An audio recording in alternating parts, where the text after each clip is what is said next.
Yo, what's up people? Thana here coming at you with another video, and today we will be going over into the general healing guide that has, I'm sure, been long awaited, as I have been talking about it and promising it for the longest time now. Sorry for the wait, but we're finally here. And as this is the general healing guide, I will be going over the job respective specific healing guides in their own separate videos, so look forward to that. And do note as well that this is mainly going to cover and touch on the Feast, the competitive mode in Final Fantasy XIV, and not the front lines. A lot of the aspects, topics, and concepts do still carry over to all forms of PvP, but not in the same exact way. So keep that in mind. So the first thing that I want to cover and go over is your HUD and your UI, and obviously this is one of those things where different things work for different people and not everything is going to work for you. But keeping all that in mind still, changing around and playing around with your HUD can and most likely will affect your gameplay and help you perform better. And what we have as an example is on the screen my HUD, and let's go over all the components one by one to kind of explain why and how I've set it up. So above everything else are in a visible, easily visible way, all the important key cooldowns that I need to keep track of, so I don't need to be glancing over to my hotbar at the lower part of my screen all the time. And a little bit on the left and below everything is my own cast bar, focus target, plus my party list, so I don't need to be looking all over the place on my screen to keep track of all of these things. And then basically on top of my character and just above my hotbars is the target bar, and that is basically the central key pieces of my HUD. And what I'm trying to accomplish with this HUD is, and what you should be also trying to accomplish with your own HUD is, it's kind of like directing your natural eye gaze to the central part of the screens, making it easier to keep track of your own gameplay, your own things, as well as everything else happening in the match. And it's, you know, going to lessen the chance of you maybe missing a key piece of information, such as in the fight, the enemy DPS is started at burst while you're looking at your health bar in the top left corner or something like that, or the enemy tank moving over from the fight over to you to CC and harass you. And it helps you react faster because you'll see everything happening and coming earlier, and it helps you recognize different situations earlier and with the least amount of effort. So that's like the point of my HUD and sort of like what you should be aiming for. Of course, everything is personal. Keep that in mind. The second thing that is really like mandatory for every single healer is getting into the habit of using focus target in every match 100% of the time, because it honestly gives you a lot of vital information, or it gives you a lot of vital tools that you can utilize, such as for example, slapping on the enemy caster lets you see their cast, sleep, fire 4, ruin 3, you know that there's big burst incoming, you know how to prepare for it and deal for it. Sleep, you know, you need to ready or concentrate or purify or whatever. Or the tools, you can use a macro for something like disable or fluid aura to lessen the amount of burst that is incoming from the focus target DPS, for example, or fluid aura that annoying monk off of your ass. And how you do this is with a specific macro that obviously uses it first on the target that you are targeting, but if no valid target is available, if you're healing your teammate or whatever, it automatically uses it on the focus target. And I will get to that macro later in the video, but just know that that is what you can accomplish with the focus target, and we should be using it 100% of the time. The general way you want to be focus targeting is if there's a caster, slap it on them, or like, especially if you're not comfortable with just basing it on judging it off of the visual cues and the spell animation, whatever, the best bet is honestly to slap it on the caster, to know everything that they're doing and keep track of what they're doing. And if there's no caster, or if you're just comfortable with basing it and judging it off of their their visual cues and spell animations, slapping on the melee to use the aforementioned macros easily. Because in all honesty, just by like a general rule of thumb, melee burst is deadlier than caster burst, but there are some differences to that rule. In the end though, like in all honesty, your HUD is very personal in a way that what works for you works for you. But keep in mind that you can play around with it to help your performance. And the second topic or concept I want to delve into and talk about is class and job knowledge. And it is extremely important for every healer to know every single DPS job's burst, in general their damage, how it works, how it functions, and how much damage they can do in the burst and outside of burst. Especially with the recent changes in Stormblood that made it a lot more simpler, easy to understand and straightforward. You really have no excuse anymore not to know all of this, research it beforehand, all that. Especially when it's going to make your life so much easier because it ties into two very important factors and things in healer gameplay. And number one is MP efficiency. So what it helps you with is you're not blindly healing all the damage. You're not constantly spamming Cure 2s on a target that is taking very minimal damage after the enemy has, for example, expended all their burst and are just normally hitting them. Where you could get away with just the region, especially if the target is retreating and not being chased, or just your cheap heal. And the general MP efficiency tip as well is to use as much of your cheap heal as you can possibly get away with, and reserve your bigger and more expensive heal for those burst situations or when you really need it. And this is like an ideal number that you need to keep that in mind. But the split in using your expensive and your cheap heal should be something like 80 to 20% ratio. So 80% your cheap heal and 20% your expensive heal. Like I said, like again, this is something like an ideal number or a match, which is not going to happen often, but it still gives you an idea of what you should be striving for to save as much MP and be as MP efficient as possible. The second thing that all of this ties into is your GCD management. And even one missed or messed up GCD can get someone killed because something like casting a region on a target that is still taking some burst damage is going to make you fall behind in healing, and is most likely going to, or has a chance of snowballing into a kill. And this ties a lot into job knowledge, because knowing how much a DPS's burst does and how much of it is left and what they have left is going to help you determine what kind of a countermeasure you need to use. Do you need to use a shield? Do you need to use a benediction? Do you need to use divine benison? Do you need to use essential dignity? Or can you just get away with your cheap heal and be done with it? And this is like you knowing what you can get away with. The least amount of MP that you need to use to keep the target alive is going to help you with conserving MP and outlasting the opposing healer. And this, like all of this, really a lot of it ties into knowing how much a class is able to output damage. I will not be going over every single DPS job's burst, how it functions, and how much damage it does, because that is going to be a lot of unnecessary information bloat that you have to get in your system by playing anyway. And me just explaining it isn't going to make you absorb all that information and magically know how to deal with it. But a couple of examples so you know what I'm kind of talking about. Monk, when you see a red lotus flower exploding on the monk, is a really good visual cue. For example, when a riddle of fire is being popped and you know that a lot of damage or just a burst is incoming very shortly. Dragoon, Blood of the Dragon, or give me the name.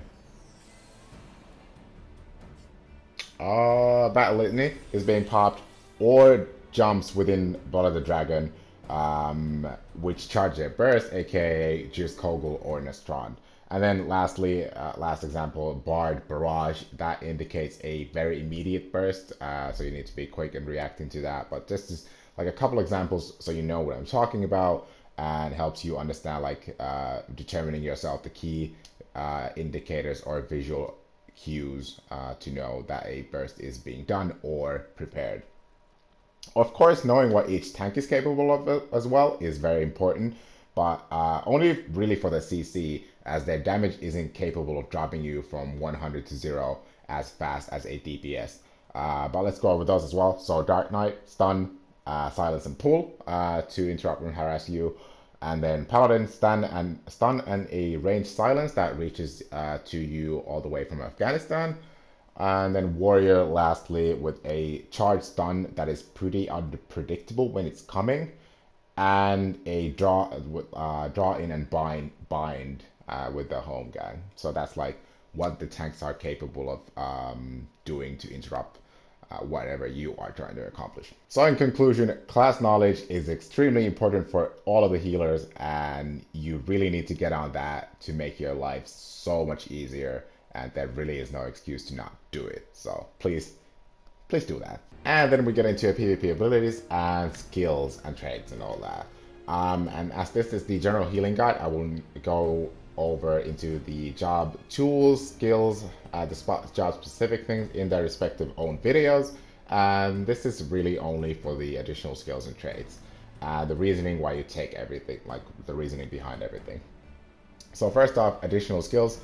And recuperate shouldn't ever be taken because everything else is literally more viable and valuable than recuperate. And second, muse is pretty much mandatory, as without it you will be running out of MP very fast, and 100% guaranteed you will be running out of MP faster than an equally skilled healer using muse, being able to keep their own team alive longer than you can, so most likely winning the match.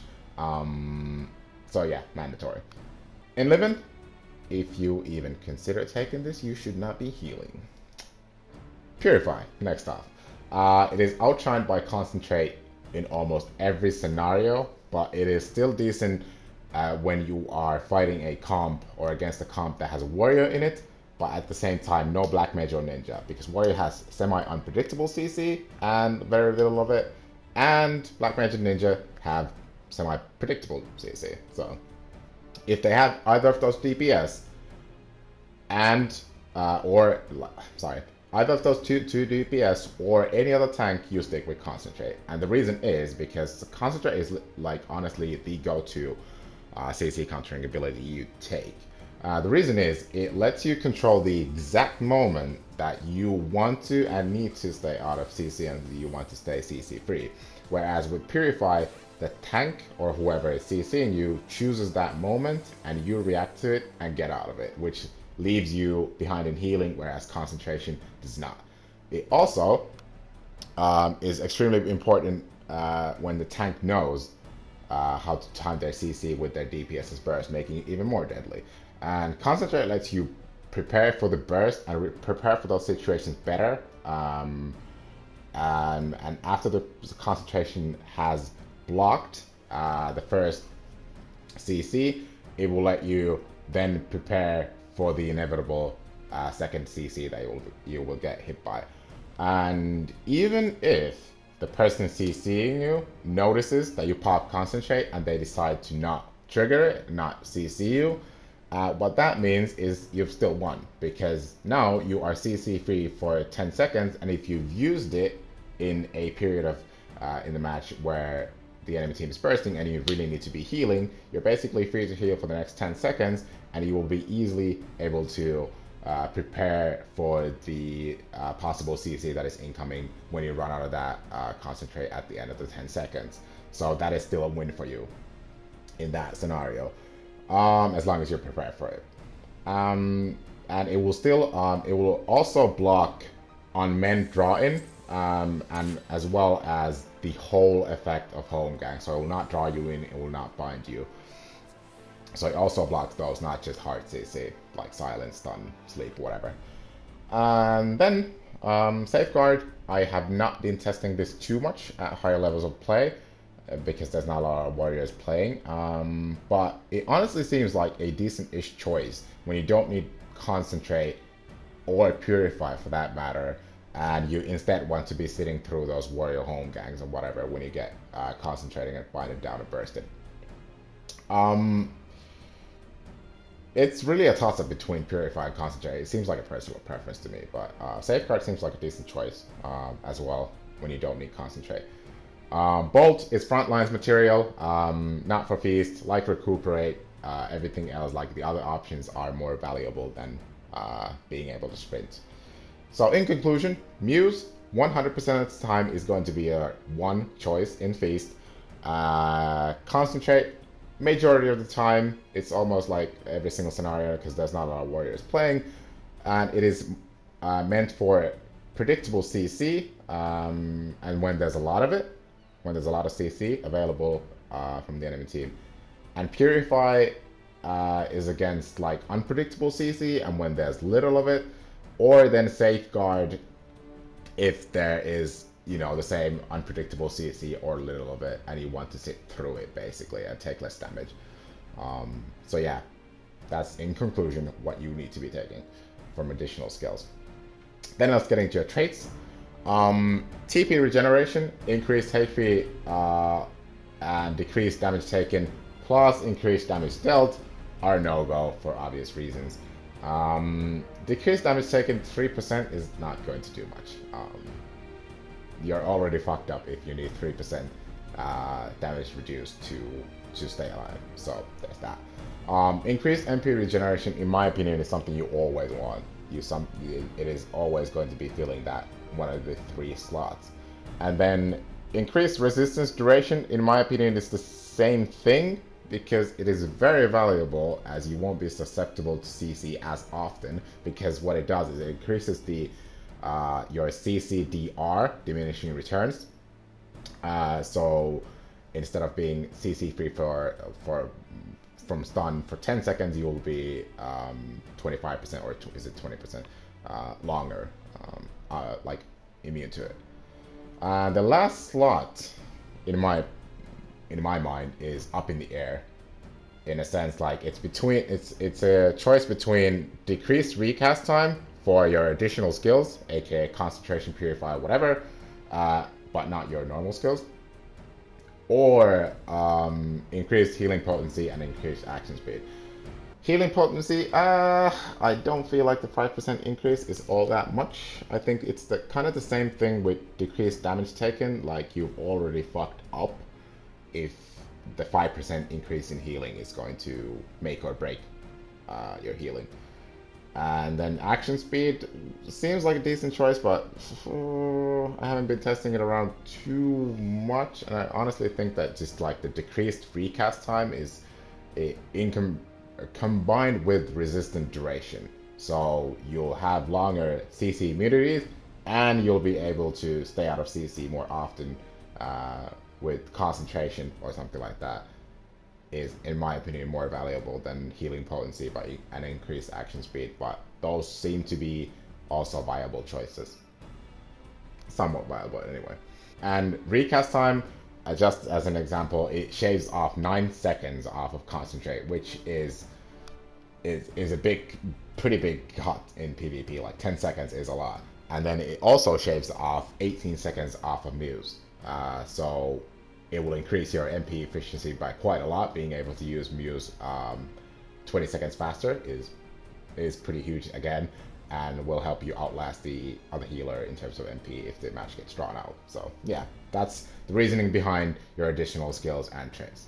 Then we get into positioning and anticipation, which in all honesty, in my opinion, is the most important part of your gameplay and the most important aspect of your gameplay after the healing itself. Because what positioning lets you do is cast more freely.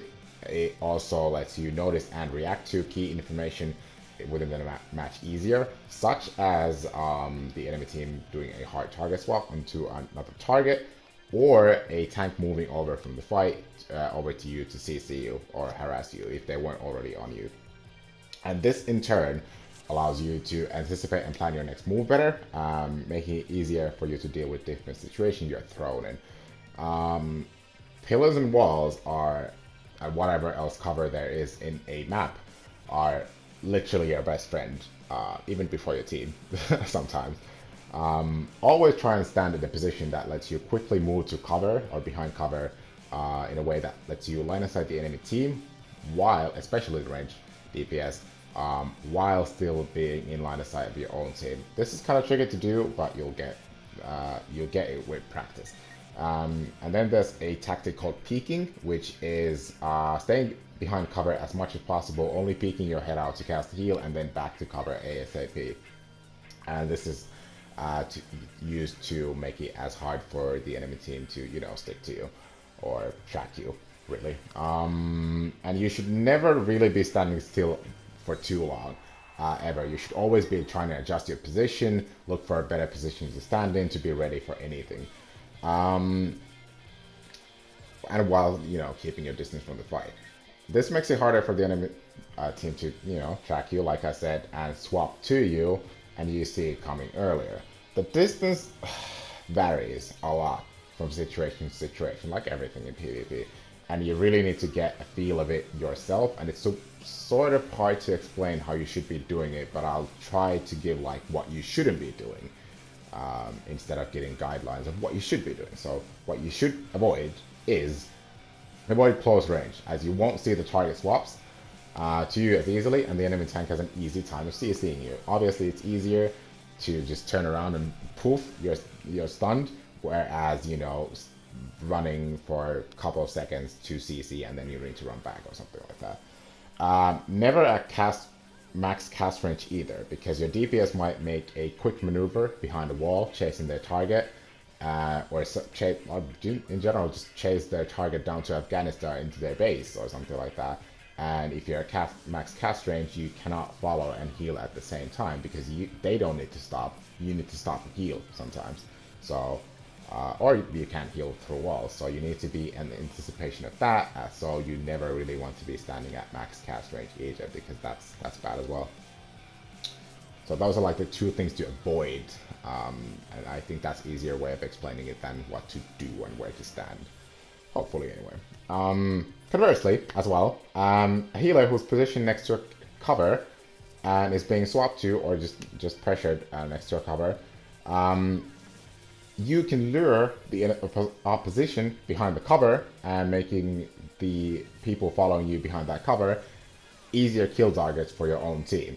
And if the opposing healer wasn't prepared for that maneuver right there, and their own team following you behind that cover, it will automatically force that healer out of their good position to a bad position, possibly making it easier for your own team to also swap to them.